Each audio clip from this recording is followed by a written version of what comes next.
Miss হবে না আপনার পছন্দের টিভি শো। দেখুন জি5 অ্যাপে একদম ফ্রি।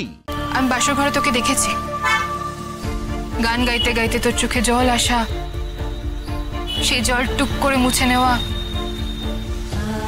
এবার আর কেউ খেয়াল না করুক, আমি সব খেয়াল করেছি।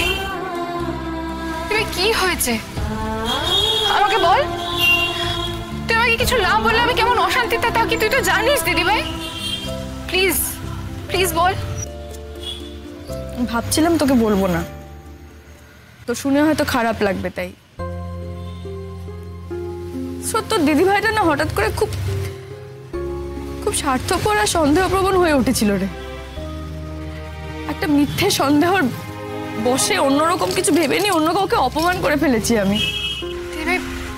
তুই এখন আমাকে ওপর ওপর কথা বলছিস, পরিষ্কার করে বল কি হয়েছে।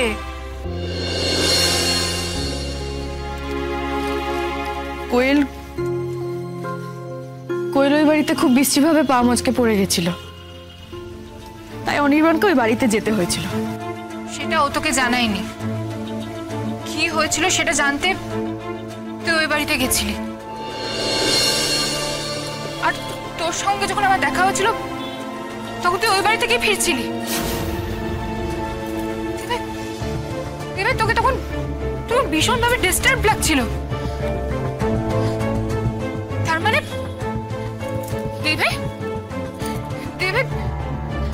কোয়েল আর অনির্বাণ ওই বাড়িতে, তুই ওই বাড়িতে কি দেখেছিলিস দিদি ভাই? আমি যেটা সন্দেহ করেছিলাম সেটাই সত্যি। আমি দিয়াকে আর কোয়েলকে খাবার দিতে গেছিলাম ওই বাড়িতে, তারপরে অনির্বাণের সঙ্গে আমার ঝামেলাও হয়েছিল, আমি সেই জন্য একটু ডিস্টার্ব ছিলাম শ্রোতা। আর সত্যি কথা বলতে আমি অনির্বাণকে না জানিয়ে দুম করে ওই বাড়িতে কেন চলে গেছি সেসব ভেবে খারাপ লাগছে তখন থেকে আমার। আমি কি সন্দেহ করছিলাম অনির্বাণকে? কেন সন্দেহ করছিলাম আমি? আমার তো সন্দেহ করার কোনো কারণ ছিল না।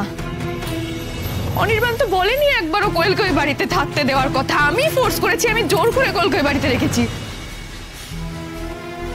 আমি এগুলো ভেবে একটু কনফিউজড হয়ে গেছিলাম। তো এনিওয়ে, শুনেছিস সব কথা, এসব ছাড় এবার মাথা থেকে। চল তো তুই নিচে চল আমার সঙ্গে। আর হ্যাঁ, আরেকটা কথা, আমি যে কথাগুলো তোকে এখন বললাম সে কথাগুলো কারোর সামনে বলবি না, আর কারোর সঙ্গে শেয়ার করবি না, কেমন? তুই আজও আমাকে যে কথাগুলো বললি না, সেগুলো অনেক বানিয়ে অনেক ঢেকে অনেক কিছু বললি। আমি তোর মিথ্যেটা জানি আর তোর সত্যিটাও জানি দিদি ভাই। তোকে শুধু একটাই কথা বলবো, তুই অনেক ক্ষমা করেছিস, অনেক অন্যায় মেনে নিয়েছিস, কিন্তু এবার আর না।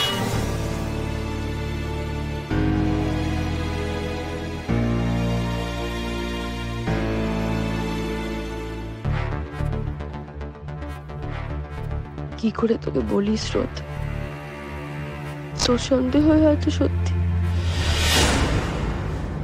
জি5 ডাউনলোড করুন আর সব এপিসোড দেখুন একদম ফ্রি।